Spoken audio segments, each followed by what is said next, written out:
ధర్మాన్ని పాటించేది కాదు, ప్రతిరోజు కూడా మన జీవితంలో ఆ ధర్మము ఆచరణలో ఉండాలి. ప్రతిరోజు ఆ భగవంతుని స్మరణ చేయాలి.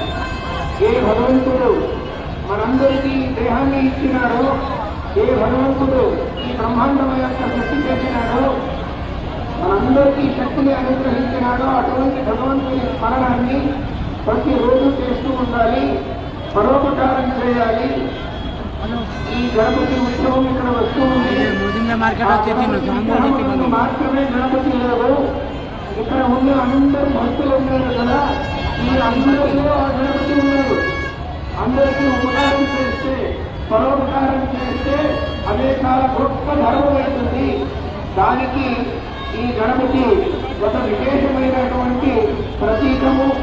మనకు అనుగ్రహించడానికి ఆ గణపతి యొక్క పూజ సాంకేతికంగా చేసేది.